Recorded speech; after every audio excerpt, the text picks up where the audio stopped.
স্বকীয়স্য প্রাণার্বুদা সদিশা গোষ্ঠস্য বিরহাৎ প্রলাপানুন্মাদাৎ সততমতিকুর্বন বিকলধীঃ দদাৎ ভিত্তৌ শস্যাৎ মদনবিধু ভর্ষেণ রুধিরং কটুত্থং ঔরাঙ্গো হৃদয় উদয়ন্মাং মদয়তি। কলি পাবনাবতার শ্রী শ্রী গৌরাঙ্গ মহাপ্রভুর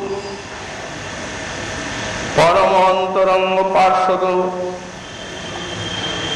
শ্রী শ্রী রাধা কুণ্ডাশ্রী পরম পূজ্যপাদ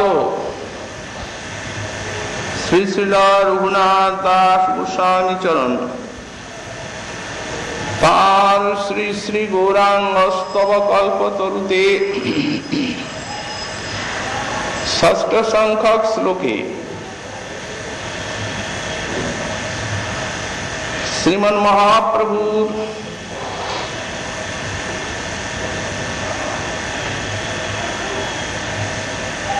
একটি অতি বৈকল্যময় লীলা স্ফূর্তি প্রাপ্ত হয়ে বললেন, স্বকীয়স্য প্রাণার্বুদ সদিশ গোষ্ঠস্য বিরহাৎ প্রলাপানুন্মাদাৎ সততমতিকুর্বন বিকলধীঃ। যে শ্রীকৃষ্ণ চৈতন্য দেব স্বকীয়স্য প্রাণার্বুদ সদৃশ গোষ্ঠস্য বৃন্দাবনস্য বিরহাৎ, নিজের কোটি কোটি প্রাণ তুল্য শ্রী বৃন্দাবনের বিরহে প্রলাপানুন্মাদাৎ সততম অতিকুর্বন বিকলধীঃ। সততং অতি প্রলাপান কুর্বন, সতত সব সময় অতিশয় প্রলাপ করতেন এবং বিকলধীঃ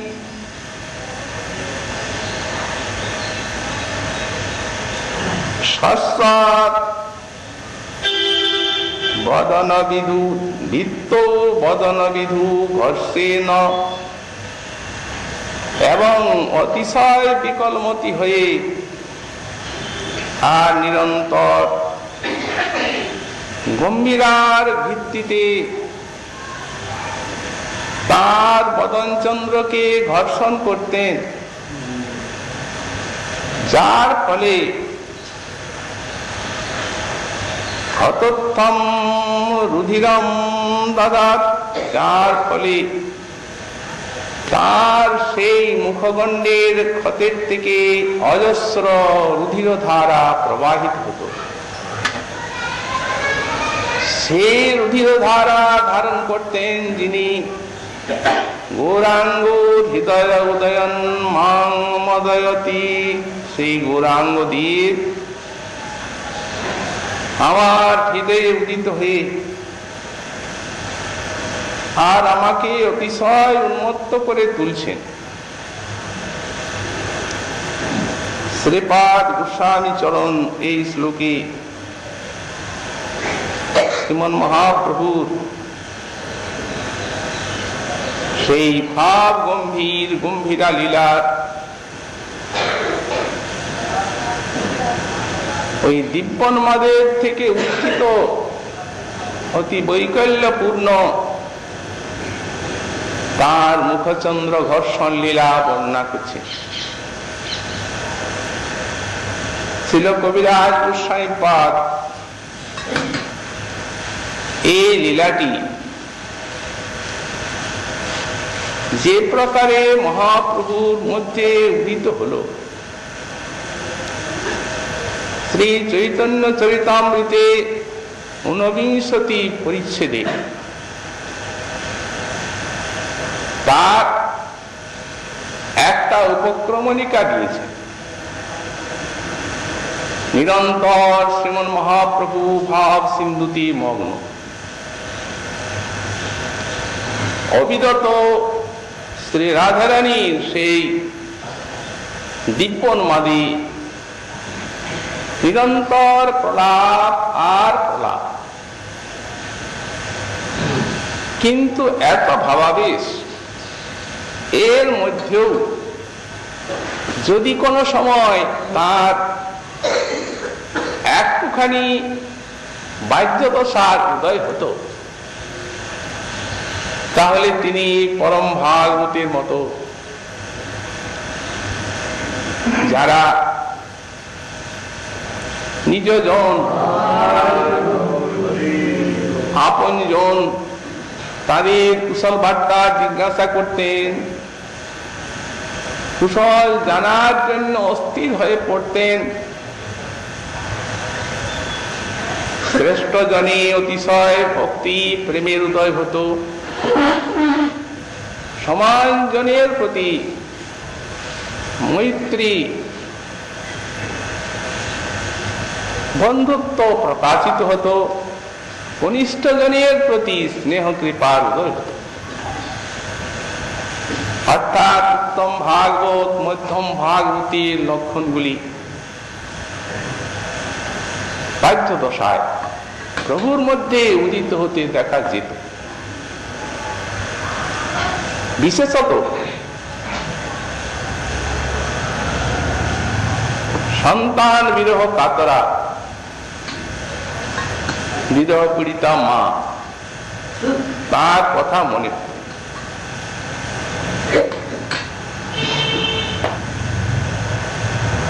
অস্থির হয়ে পড়তেন।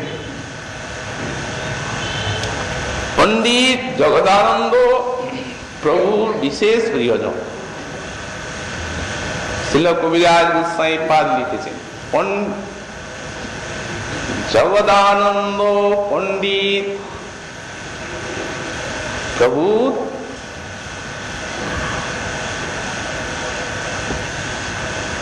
জগদানন্দ পণ্ডিত প্রভুর জন্মায় আনন্দ, যাহার চরিত্রে প্রভুর হয়ে অত্যন্ত প্রিয় পাত, যাহার চরিত্রে প্রভু পায়ন আনন্দ অত্যন্ত নিজজন। জগদানন্দ পণ্ডিতকে প্রত্যেক বছর ওই মাতৃদেবীর সান্ত্বনার জন্য এবং তার সেবার জন্য পাঠিয়ে দিতেন। এবারেও জগদানন্দ পণ্ডিতকে পাঠাবার ইচ্ছা করলেন নবদ্বীপে। তাকে ডাকলেন, দেখো পণ্ডিত, মাতার সান্ত্বনার জন্য তুমি নবদ্বীপে যাও, তুমি তার শ্রীপাদ পদ্ম ধারণ করে আর আমার এই কথাগুলি আমার হয়ে জানিয়ে দেবে। তাকে বলবে যে যেদিন তিনি রন্ধনাদি করে আমার কথা মনে করেন, ভাবেন এই সব প্রিয় বস্তু, সেই নিমাই তো নিমাই তো ঘরে নাই, কে খাবে?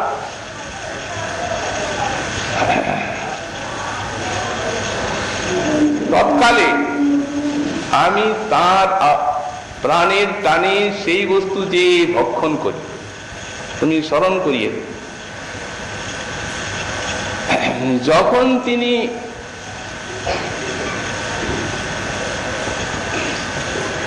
আমার দর্শনের আকাঙ্ক্ষা করেন, আমি তাকে দেখাও দিই, দর্শন দিই, অনুভবে সেটি উনি প্রাপ্ত, তুমি স্মরণ করিয়ে দেবে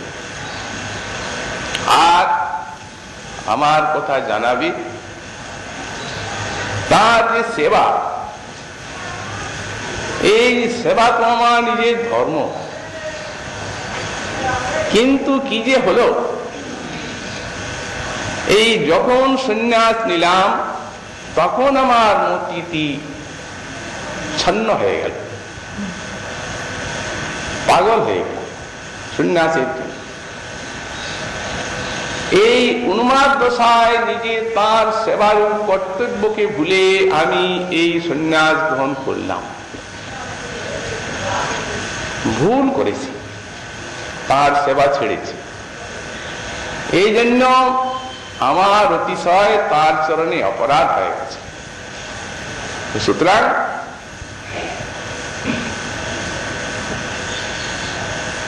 তাকে তুমি বলবে যেন তিনি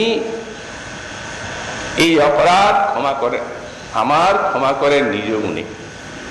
যতদিন আমি আছি আমি তো তার ইচ্ছাতেই নীলাচলে পড়ে আছি, তার আদেশেই তো। প্রথমে সন্ন্যাস নিয়ে বৃন্দাবন আসার জন্য পাগল, কিন্তু সেই অদ্বৈতাচার্যের গৃহে মাতা তার বৈকল্য দেখে মা যখন তাকে বললেন, বৎস তুমি বৃন্দাবনে গেলে অনেক দূর, কে যাবে কখন না যাবে সংবাদ পাওয়া যাবে না, অতএব নীলাচলে থাক।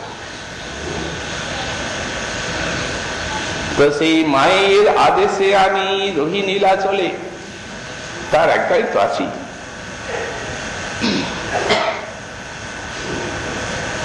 যতদিন এই দেহে প্রাণ আছে তুমি জানিয়ে দিও, তার সেবা ছাড়তে পারবো না, তাকে ভুলতে পারবো। যিনি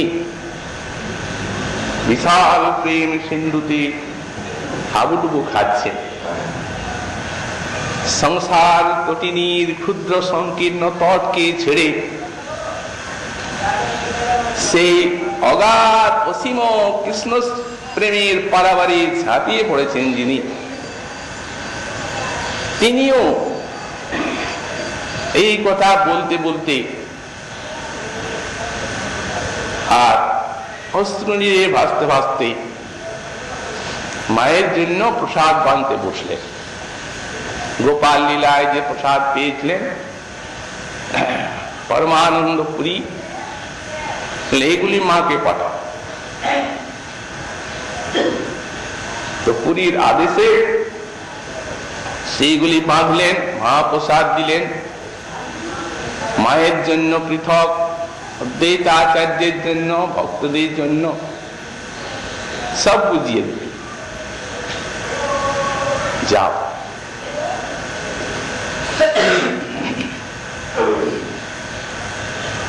জগদানন্দ এলেন নবদ্বীপে, মায়ের সঙ্গে মিলন করলেন, মায়ের চরণ বন্দনা করলেন এবং হুবহু শ্রীমন মহাপ্রভু যা বলেছিলেন সব কথাগুলি জানালেন একটি একটি করে। তো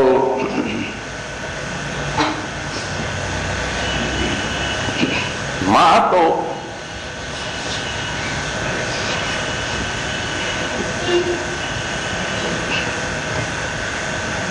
এই জগদানন্দের দর্শনই বিকট। ধৈর্য ধরে জগদানন্দ তাকে সান্ত্বনা দিলেন। মহাপ্রভু যে আনন্দে আছেন, সতত প্রেমের সাগরে ভাসছেন, আমরা সকলে তার সেবা করি, এই সব অনেক কথা বলতে বলতে মাকে সান্ত্বনা দিতে লাগলেন। 1 মাস থেকে গেল, 1 মাস এই প্রকারের সান্ত্বনা।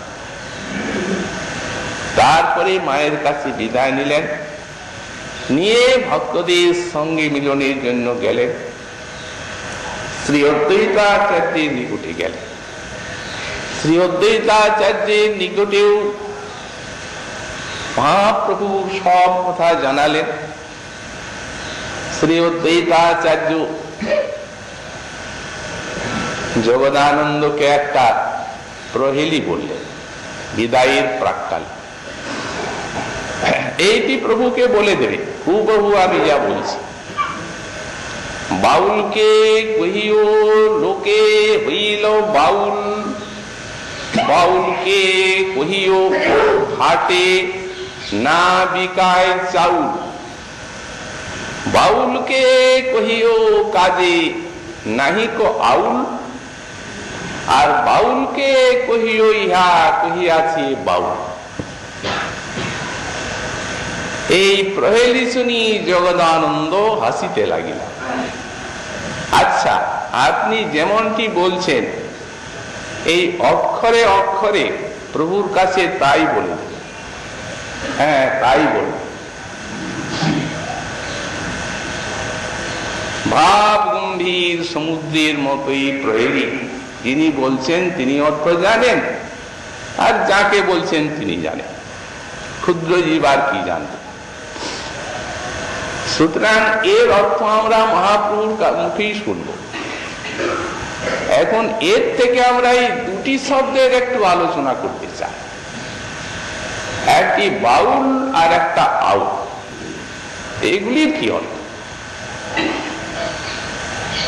এই জন্য এগুলি আমার দিককে জেনে নিতে হবে যে মহাপ্রভুর পরবর্তীকালে বর্তমান সময়ে এই যে মহাপ্রভুর প্রেম ধর্ম, এই প্রেম ধর্মকে অবলম্বন করে এক জাতীয় এমন কলঙ্ক স্বরূপ এই মহাপ্রভুর প্রেম ধর্মের উপসম্প্রদায়ের সৃষ্টি হয়েছে। তাদের এমন সব কুৎসিত আচরণ, এই বৈষ্ণব ধর্মেরই মতো মালা তিলকাদি নিয়ে, আর সাধারণ মানুষের ভিতরে তারা এমন ভ্রান্তি সৃষ্টি করছে, যারা আসলে বৈষ্ণব ধর্মের সঙ্গে পরিচয় প্রাপ্ত হননি। বৈষ্ণব ধর্মের যে সমস্ত গূঢ় কথা শাস্ত্রে আছে সেগুলি অনুশীলন করার সৌভাগ্য পাননি, সেই রূপ মহতের সঙ্গও হয়নি। তারা সাধারণ বিদ্বান হলো জগতের, তাদের মনে একটা এই বৈষ্ণব ধর্মের প্রতি একটা তুচ্ছভাব জাগাচ্ছে তারা, এবং নিজেও নরকে যাচ্ছে আর তাদেরকেও অধঃপাতে নিয়ে যাচ্ছে। আর তাদের এই কথাগুলি চৈতন্য চরিতামৃতের একটা অস্ত্র।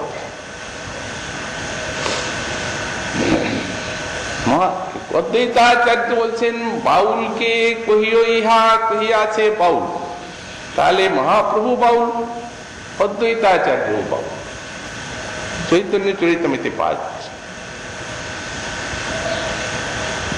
আর আউল শব্দটার অর্থ বাউল আউল আছে, ওই আউল চান তার থেকে হয়েছে কর্তা ভোজা।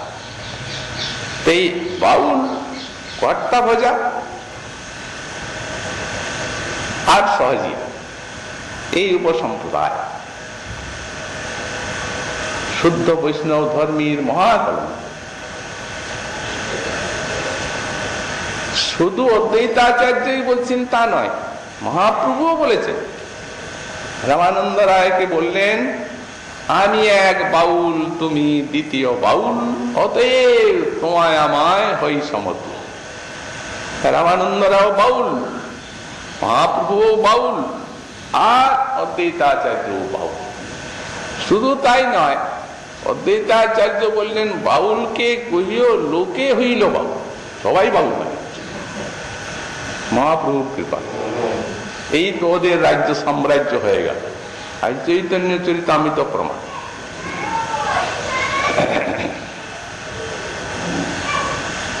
আসলে এইখানে বাউল শব্দটি হচ্ছে বাতুল শব্দের অপভ্রংশ।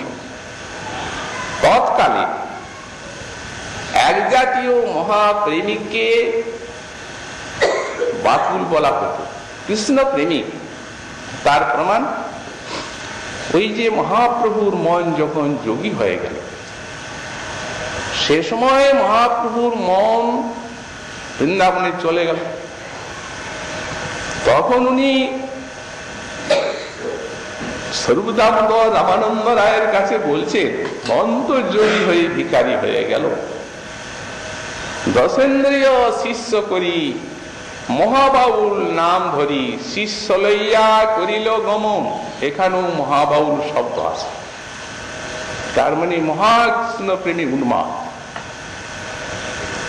উন্মাদিকা প্রেমিক একটা শক্তি, যেখানে প্রেম সেইখানে প্রেম উন্মাদনা জাগাবে। এটি প্রেমের একটা স্বাভাবিক সহজ গুণ, সহজ শক্তি। সেই বিবক্ষায় এই কথাগুলি তৎকালে প্রযুক্ত হতো। তখন তো আর সেই রূপ তারা চিন্তা করেন নাই যে এইগুলিকে অবলম্বন করে পরে আবার উপসম্প্রদায়ের সৃষ্টি হবে। এ তো কালের প্রভাব। আউল শব্দ এক সম্প্রদায়, আবার আউল চাঁদের থেকে, সেটি হচ্ছে কর্তা প্রজা। আউল শব্দটা হচ্ছে গদ গদ কণ্ঠ নয়ন আউল, এই রূপ পদাবলী আছে। আউল মানে নয়নে ব্যাকুলতা, ব্যস্ততা। তো এক্ষণে এই ব্যস্ততা শব্দেই এই আউল শব্দটির প্রয়োগ হয়েছে। এটিও আওয়াউল শব্দের অপভ্রংশ। কতগুলি শব্দের অপভ্রংশ সেই সময়ে কথিত ভাষায় প্রচার হতো, তাই এখানে প্রেমোন্মাদিকে বোঝা যাচ্ছে। তারপরে মহাপ্রভু যখন ব্যাখ্যা করবেন নিজে, তখন আমরা বিষয়টা বুঝতে পারব। জগদানন্দ এলেন যথা সময়ে শ্রীলীলাচলে,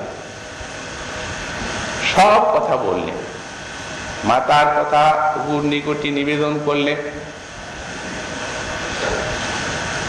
ভক্তগণের কথা জানালেন, অদ্বৈতাচার্যের সব কথা।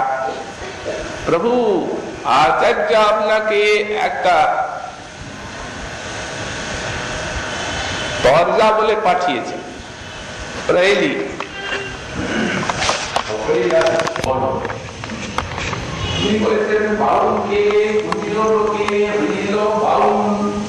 বাউলকে কহিও হাটে নাবিকায় চাউল, বাউলকে কহিও কাজে নাহিক আউল, বাউলকে কহিও ইহা কহিয়াছে বাউল।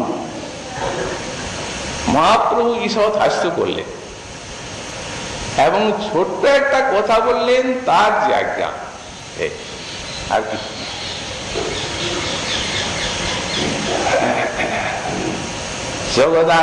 জগদানন্দের কথা শুনে আর মহাপ্রভুর ভাব দেখে স্বরূপ দামোদর অনেকটা বিমনা হয়ে গেল। তার সুনির্মল হৃদয় আকাশে যেন একটা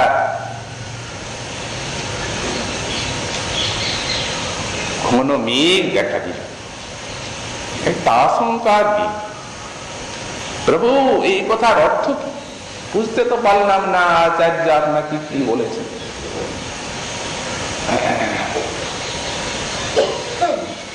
প্রভু কহে আচার্য হন পূজক প্রবল, আগম শাস্ত্রের বিধি বিধাদি কুশল। আগম শাস্ত্রে এই উপাসনার কথা আছে, পূজা সেবা অর্চনা পঞ্চরাত্রাদি শাস্ত্র। তো এই আগম শাস্ত্রের বিধি বিধানে কুশল, উপাসনা লাগি দেবে করে আবাহন, আর পূজা লাগি কতদিন করে নিরোধন, আর পূজা সমাপ্ত হইলে পুনঃ করে বিসর্জন। তার যার না জানি অর্থ কিবা তার মন, মহাযোগেশ্বর আচার্য তরজাতি সমর্থ, আমি হনা জানি এই তরজার কিবা অর্থ। সবটা খুলে বলেই দিলেন, আর পরে ঢাকা।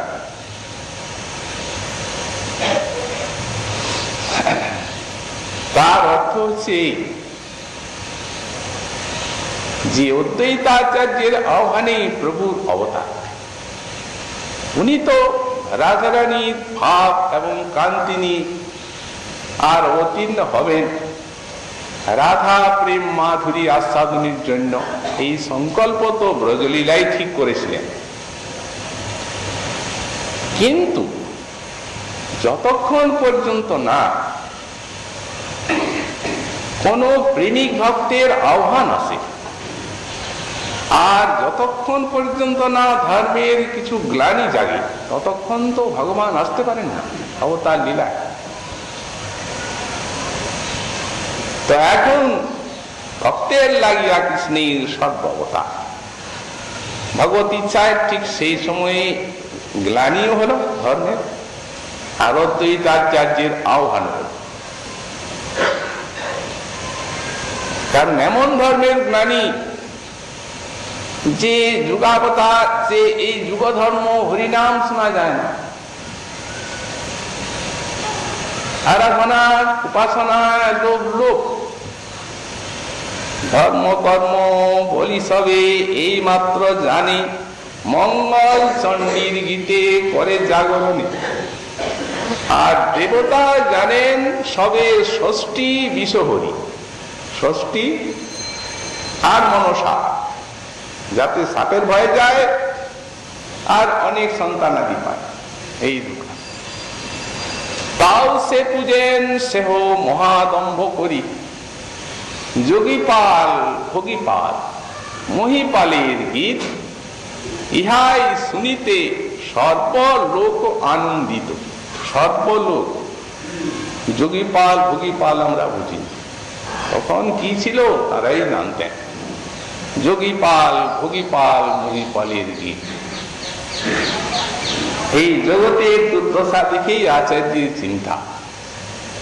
তিনি ভেবে নিয়েছিলেন যে জীবের কল্যাণের জন্য এখন কৃষ্ণের অবতার চাই। কলিকালে কইসে হবে কৃষ্ণ অবতার। ভেবেছিলেন মোর প্রভু আসি যদি করে অবতার, তবে এই সকল জীবের হয়তো নিস্তার। কিন্তু এই কলিকালে কইসে হবে কৃষ্ণ অবতার, কারণ ভাগবতে তো ত্রিযুগ বলা হয়েছে। ভগবান সত্যতে তার দা করে অবতার হয়, কলিকালে তো হয় না। কিন্তু এটা তো বিশেষ কলি, আচার্য যেখানে প্রার্থনা করছে এটাতেই তো মহাপ্রভুর অবতার, কারণ কৃষ্ণ অবতারের পরবর্তী যুগ। তখন উনি দেখতে পেলেন সেই শ্লোক, তুলস্য দলমাত্রেণ জলস্য চুলকেন বা বিক্রীডিতে সমাত্মানং ভক্তিব্য ভক্তবৎসলে। এখন সেই তখন ওই শ্লোকটি দেখে জল তুলসী, গঙ্গা জল তুলসী মঞ্জরি অনুক্ষণ, কৃষ্ণপাদ পদ্মভাবী করেন সমর্পণ, হুঙ্কার করেন কৃষ্ণ আবেশের তেজি, সে ধ্বনি ব্রহ্মাণ্ড ভেদী বৈকুণ্ঠেতে বাজে। যে প্রেমের হুঙ্কার শুনিয়া কৃষ্ণ না, ভক্তি বসে আপনি হইলা সাক্ষাৎ। রাধার প্রেম মাধুরী একটি কারণ, ওটা তার। আর অদ্বৈতাচার্যের যে লক্ষ্য সেটি হচ্ছে প্রেম দান। এই কথা উনি বলছেন যে উনি আহ্বাবক, উনি ডাকেন পূজার জন্য দেবতাকে কিছুদিন নিরোধ করেন, পূজা সমাপ্ত হয়ে গেল, যা যেতে পারো, এই কথাই বলা হয়েছে। পাউলকে কহিল লোকে হইল পাউল। সেই মহাপ্রেমন্মত্ত মহাপ্রভুকে বলবে যে সারা জগৎ প্রেম পেয়ে পাগল হয়ে গেল। বাউলকে কহিও হাটে নাবিকায় চাউল। আমরা তো তার চাউল বিক্রেতা, প্রেম বিক্রেতা। তিনি আজ্ঞা করেছেন বৃক্ষ পরিবার দাও, দিয়ে দাও। কিন্তু যদি সবার ঘরে চাল থাকে তো কে চাল বাজারে কিনতে যায়? তো সবাই তো প্রেম পেয়ে গেছে, আমরা প্রেম নিয়ে বসে আছি, আর কেউ আসে না করতে, কে যাবে? সবাই তো প্রেম পেয়েই গেছে, লোকে হইল বাউ, প্রেমে পাগল হয়ে গেছে, নেবে কি? ওদিকে তিনি বিশাল বিরহ বেদনা ভোগ করছেন, শুনেন তো, জানেন সব। ওনার মনে মনে ধারণা আমি তার একটা হেতু, আমি এনেছি তারই কষ্ট।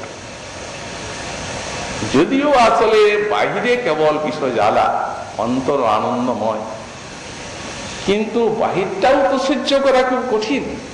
প্রিয়জনের, আমার কাজ শেষ প্রভু, এরপর তুমি যদি থাকবে নিজের ইচ্ছায় থাকো, যাও, আমার পিতা।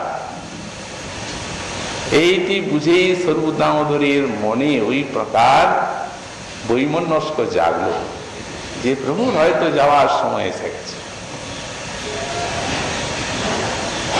সেই দিন হইতে প্রভুর আর দশা হইল, কৃষ্ণের বিরহ দশা দ্বিগুণ বাড়ল। সেই দিন থেকে বিরহ দশাটা ঢবর হয়ে দ্বিগুণ বেড়ে গেল। ওই রামানন্দীর গোলা ধরি করে প্রলোপন, আর স্বরূপে ফুছে জানি নিজ সখীজন। গোস্বামীপাদ বললেন উদ্ঘূর্ণা দশা হইল। ওই যে দিব্যন্মাদের দুটি দশা আছে, একটি চিত্রজল পর একটা উদ্ঘূর্ণা, যেটি আমাদের গোস্বামীপাদ চলিত মাধব নাটকের তৃতীয়াঙ্কে লিখেছেন। সে রাধারানীর কি বিশাল বিরহ বৈবস্যময় চেষ্টা, না পড়লে জানা যায় না। সেইখানে একটি শ্লোক রাধারানী বিশাখাকে বলেছেন, সেই শ্লোকটি মহাপ্রভু কনন্দ কুল চন্দ্রমা শিখি চন্দ্র কালঙ্কৃতি ক মন্দ মুরলীরব কনু সুরেন্দ্র নীলদ্যুতি ক রাস রস তাণ্ডবী কি মম জীব রক্ষৌষধি নিধির মম সুরিতম কবত অন্তহাদি বিধিম। এই শ্লোক নিজেই প্রলাপে এটির মধুর ব্যাখ্যা করতে লাগবে। ব্রজেন্দ্র কুলা দুগ্ধ সিন্ধু কৃষ্ণ তাহে পূর্ণ ইন্দু জন্মি কৈল জগত উজোর কান্তমৃত যার পিয়ে নিরন্তর পিয়াজিয়ে ব্রজজনীর নয়ন চকু সখী হে ওঠা কৃষ্ণ করাহ দর্শন ক্ষণেক যার মুখ না দেখিলে ফাটে বুক শীঘ্র দেখাও না রহে জীবন। এক ক্ষণকাল এখন তার মুখ না দেখলে প্রভু হৃদয়খানা শতধা বিদীর্ণ হয়ে যায়। এই ব্রজের রমণী কামার্ক তপ্ত কুমুদিনী নিজ করামৃত দিয়া দান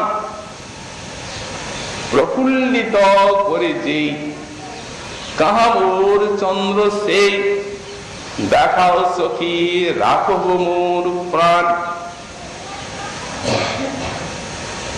সূত্রটি পেয়েছিলেন কবিরাজ গোস্বামী পাদ দাস গোস্বামীর কাছে, যা তো এইখানেও লেখা আছে। কিন্তু কবিরাজ গোস্বামী পাদ এমনি মহাপ্রভুর করুণা পাত্র যে মহাপ্রভুর অবিকল যা বিলাপ, এই সমস্ত শ্লোক পাঠ করে তার হৃদয়ে সম্পূর্ণরূপে সে প্রকাশ পেয়েছে। তা না হলে এইসব ভাব আর এইসব ভাষা অতীন্দ্রিয়, যেমনি অত্যাশ্চর্য কথা তেমনি মধুর পাশ্চাত্য কোটি অমৃত স্বাদ ভক্তগণের প্রাণের প্রাণ।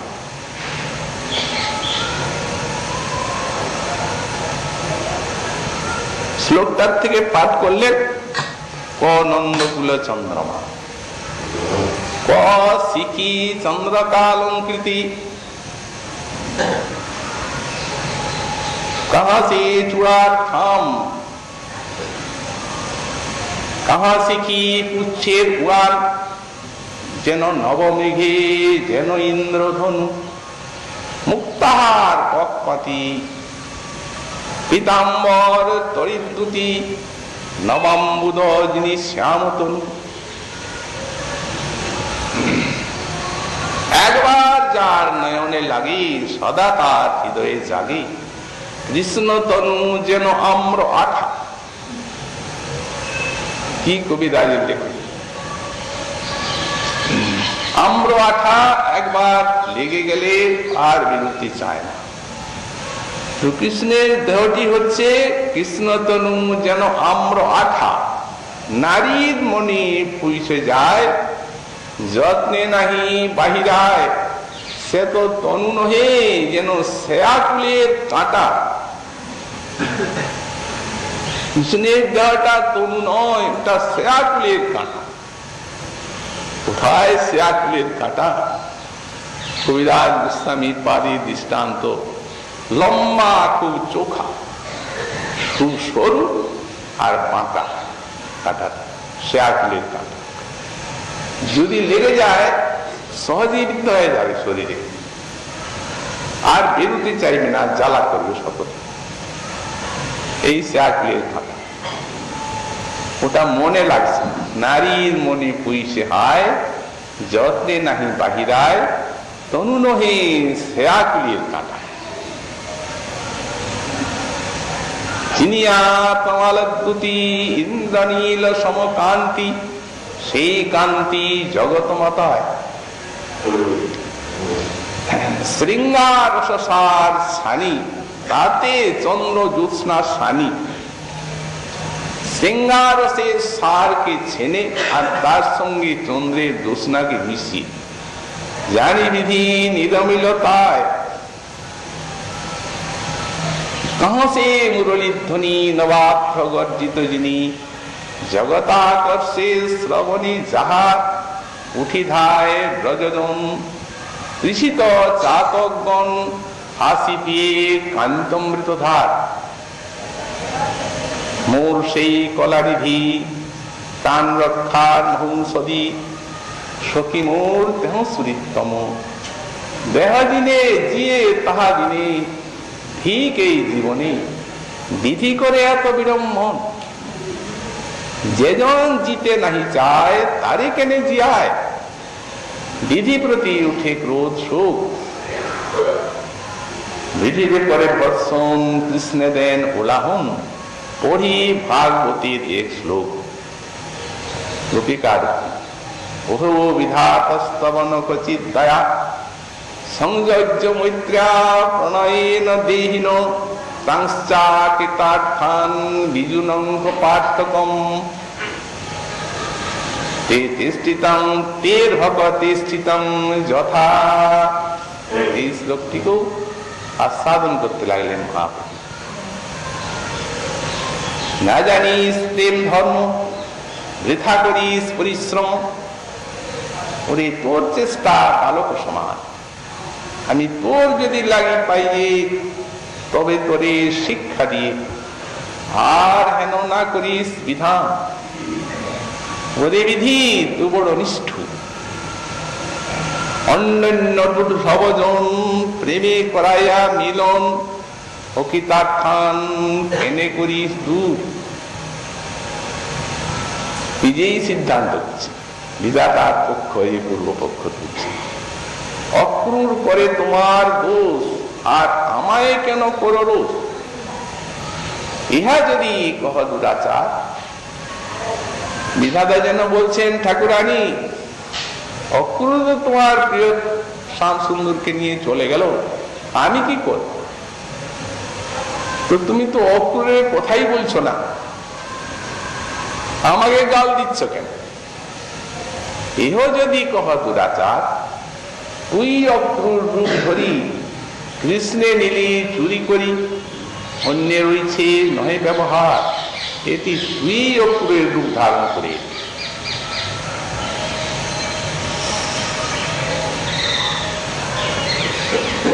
তরে কেনে করি রোষ আপনার কর্মদোষ।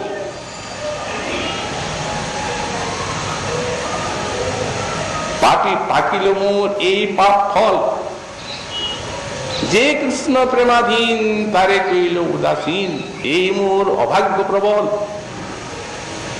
কেউ মা দুর্ভাগ্য আর অন্যকে কি দোষ দেবে? এই কৃষ্ণ হয়ে লালিত।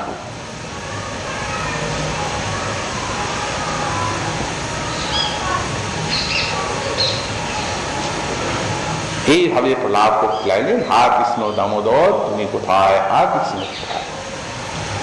সর্ব দামোদর রামানন্দ রায় অনেক সান্ত্বনা দিলেন। প্রলাপ করতে করতে মধ্যরাত্রি সান্ত্বনা দিয়ে প্রভুকে দেখলেন, দেখুন যেন কিছু প্রভু শান্ত হয়ে গেছে, কিন্তু আসলে ওরা ঠিক বুঝতে পারেন নাই সেদিন প্রভুর ব্যাপারটা। ওটা একটা মূর্ছার মতো অবস্থা। ওরা মনে করলেন যে হয়তো এরপর শুয়ে পড়বেন, আমাদের সান্ত্বনায় প্রভু কিছু স্থির হয়ে গেছে, ঘুমান। রামানন্দরাও নিজ স্থানে চলে গেলেন, আর স্বরূপ দামোদর আর গোবিন্দ সেই গম্ভীরা তারে শয়ন করলেন। আর ওদিকে প্রভুর যেমনি মূর্ছা গেল তেমনি উঠেছে,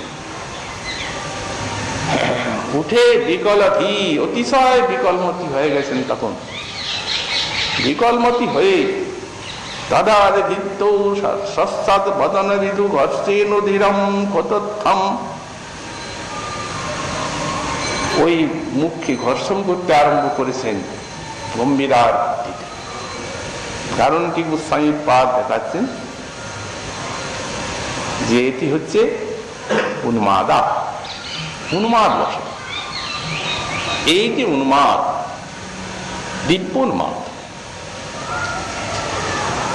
তো এই দিব্য উন্মাদ যে কত একটা উচ্চকোটির অবস্থা, এবং এতে যে কি হতে পারে, অর্থাৎ এর থেকে দিব্য উন্মাদির যে কি কি ভাবে উদয় হয়, এ সমস্ত জীব বুদ্ধির গোচর। আমরা বললাম প্রেম উন্মাদনার কথা ভাগবতে দেখা যায়। একটা কথা আছে, অসত্যথা রদিতি রৌতি গায় উন্মাদব নিত্যতি লোকবাচ্য। উন্মাদ অবধ বলেছেন ভাগবত প্রেমিককে, উন্মাদ বলতে সাহস করেন নাই। উন্মাদ অবধ, উন্মাদের মতো। এক প্রকার উন্মাদ রোগ আছে, যে উন্মাদ রোগে সেই উন্মাদগ্রস্ত ব্যক্তি কতগুলি কল্পিত মূর্তিকে দেখতে পায় এবং তাদের সঙ্গে কথা বলতে থাকে। এখন যারা দেখেন তারা তো বলেন এই পাগল কি কি বলছে, কিন্তু ও কিন্তু কতগুলি কল্পিত মূর্তি দেখে, ওটা রোগটাই যাবে। তো বর্তমানে সেই প্রকার এরা প্রেমিক উন্মাদ প্রেমোন্মাদ কিছু দেখে, সেটি হচ্ছে লীলাস কুক্তি। ওই শ্লোকের ব্যাখ্যায় টিকাকার লিখেছেন শ্রী চক্রবর্তী পাল, হসৎ রদিতি রৌতি গায় উন্মাদ নিত্য।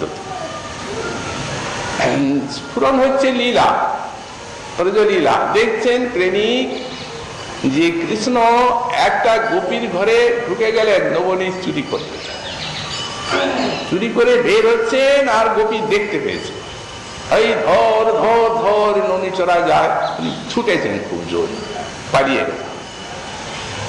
যখন এই লীলাটি দেখেছেন প্রেমিক তখন হসতি, তখন হাসছে, আহা এই গোপী ননিচোর ননিচোর বলে ছুটছে প্রভুর পেছনে। আড়াল হয়ে গেল, যখন আড়াল হয়ে গেলেন তখন রৌতি কাঁদছেন, হা প্রভু কোথায়, এখনই তোমার দেখা পেলাম, এখনই অন্তর্ধান। করুণাময় ভগবান আবার এলেন, ভক্ত, এই যে আমি তোমার কাছে এসেছি, কাঁদছ কেন? তখন জিতম জিতম ইতি নিত্যতি, তখন জয় করলাম, তোমাকে জয় করলাম বলে নাচে। বাইরে তো উন্মাদের মতো উন্মাদ এইরূপ করে, কিন্তু এ তো প্রেমোন্মাদী অনেক উচ্চকোটি।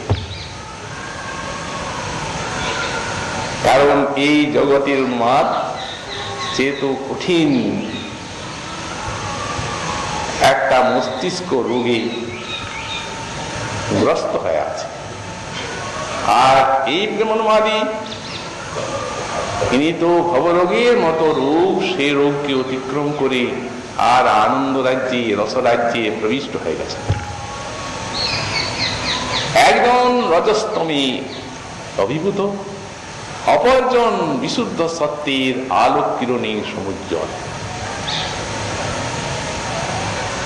একজন তমসাচ্ছন্ন মূঢ়, অপরজন পরম বিদ্বান, প্রেম রাজ্যে নিরন্তর অনুভূতি লাভ করে ধন্য হয়েছে। একজন নরক পথের পথিক, আর একজন গোলকের দিকে অগ্রসর, হতে সম্পূর্ণ বিপরীত, আলো আধারের মতো। এই জন্যে বৎ উন্মাদ বৎ। কিন্তু দিব্য উন্মাদের থেকে অনেক কোটি কোটি গুণে উচ্চস্তরের অবস্থা। একমাত্র রাধারানীর ভাব সম্পদ, আর কিবা মহাপ্রভু তাহা করেন আস্বাদন। কোন উন্মাদনায়, কি চেষ্টা যে প্রভুর দেহে মনে প্রকাশিত হচ্ছে, এ কারো ধারণা করার উপায়। ওই এক প্রকার মূর্ছা ছিল ওটা। স্বরূপ দামোদর রামানন্দ রায় সাক্ষাৎ সখী, ব্রজের ললিতার চাকা, কিন্তু তারাও বুঝতে পারলেন না যে এই অবস্থাটা কি। তখন এত বড় বিশাল প্রলাপের পরে যে একটা স্থিরীকৃত দশা এলো, ওরা মনে করলেন এরপর ঘুমিয়ে পড়বেন প্রভু, আমাদের সান্ত্বনায় কিছু স্থির হয়ে গেছে। আর উনি সৎসৎ বদনে বিদু ঘর্ষণ নিরন্তর মুখটাকে ঘুরছেন ভিতরে, আর রক্ত গন্ধস্থল, নাক মুখ ক্ষত হয়ে ঝরঝর করে রক্ত পড়ছে। অনেকক্ষণ এই প্রকার করার পরে গুম গুম শব্দ হচ্ছে। শব্দ শুনে আর স্বরূপ দামোদর আর গোবিন্দ দাস আলো জেলে ঢুকেছেন। হৃদয় বিদার, সহ্য করা যায় না এরকম অবস্থা দেখেই রোদন করতে লাগলেন প্রভুর অবস্থা দর্শন করে। স্বরূপ দামোদর বললেন, প্রভু এ তোমার কি লীলা, কি করলে তুমি?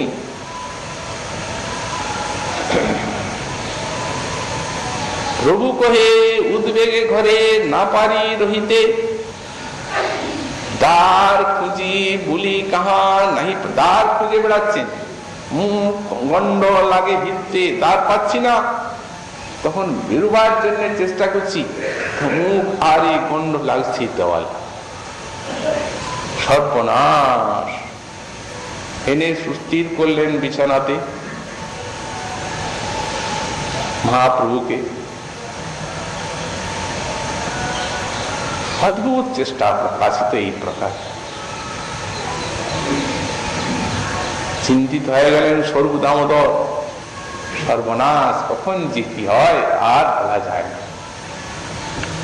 ভক্তগণের সঙ্গে যুক্তি করলেন, তাহলে কি করা যায় প্রভুর জন্য? প্রভুর এই প্রকার অবস্থা, কখন কি করে বসেন তার তো কোনো নিশ্চয় নেই। স্বরূপ দামোদর বলেন, আমার মনে হয় যে প্রভুর কাছে একজন স্মরণ করা দরকার, তার সঙ্গে গম্ভীরা, একা রাখা যায় না তাকে, এরূপ ভাবের উপায়। আপনারা সকলে বলুন, আমি প্রভুর সঙ্গে সেই গম্ভীরায় থাকি, তাই তো সেটিকে প্রভু স্বীকার করবেন যে আপনি গম্ভীরার ভিতরে থাকেন? সেইরূপ যখন একটা স্থির করে দেখ, আপনি এত বড় প্রভুকে প্রেম রস আস্বাদন করাচ্ছেন, সম্ভ্রমের পাত্র, সকলে মিলে স্থির করলেন শঙ্কর পণ্ডিত। তিনি আবার পূর্বলীলায় বিদুর, শ্রীকৃষ্ণের পাদ প্রধান, ওই জন্যে ওনারও আবির্ভাব। তো সকলে প্রভুর শরণে নিবেদন করলেন, প্রভু এই প্রকারে আপনার অবস্থা এখন, অতএব একজন থাক কেউ আপনার সাথে, এই শঙ্কর পণ্ডিত থাকবে। সকলের আবেদন প্রভু আর টালতে পারলেন না, স্বীকার করলেন। শঙ্কর পণ্ডিত প্রভুর সঙ্গে শয়ন করলেন পাদ প্রধান। প্রভু তারপরে পাদ প্রসারণ করেন। যেমন কৃষ্ণ বিদুরের অঙ্গের উপরে পাদ প্রসারণ করতেন, পাদ প্রধান ভাগবতে আছে, ইনিও মহাপ্রভুর পাদ প্রধান। অসংকোচে প্রভু তার উপরে চরণ দিয়ে থাকতেন। কবিরাজ গোস্বামী পাদ লিখেছে, নিরন্তর ঘুমায় শঙ্কর শীঘ্র চেতন। ঘুমাতেন যেমনি জাগতেন, জেগে জেগে ঘুমাতেন আর ঘুমিয়ে ঘুমিয়ে জাগছেন, এইরকম ব্যক্তি শঙ্কর। নিরন্তর ঘুমায় শঙ্কর শীঘ্র ওঠে, শীঘ্র চেতন। বসি সারা রাত্রি করে পাদ সম্বাহন, তার ভয়ে নারে প্রভু বাহিরে যাইতে, আর তার ভয়ে নারে ভিত্তে মুখার্য বসিতে। একটা প্রভুরও ভয় হল, অতে বাইরেও যেতে পারেন না ওর ভয়ে, আর মুখও ঘষতে পারেন না। উহার অঙ্গে পড়িয়া শঙ্কর নিদ্রা যায়। প্রভু উঠি আপন কাঁথা তাহারে জড়ায়।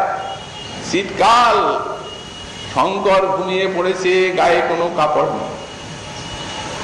প্রভু দেখছেন শঙ্কর খালি গায়ে শুয়ে আছে, নিজের কাঁথাটা জড়াচ্ছে। সঙ্গে সঙ্গে চেতন, ওহো প্রভু অপরাধী, কি করলে তুমি, তোমার কাঁথা আমার গায়ে জড়াচ্ছ।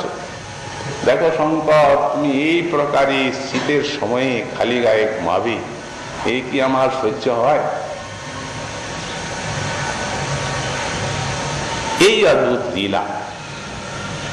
গোস্বামীপাদ বললেন, সগৌরাঙ্গ হৃদয় দন্মাং মদয়তি, সেই গৌরাঙ্গ দ্বীপ আমার হৃদয়ে উদিত হয়ে আর আমাকে উন্মত্ত করে তুলছেন। পরবর্তী শ্লোকে গোস্বামীপাদ মহাপ্রভুর অপর একটি গম্ভীর লীলার উল্লেখ।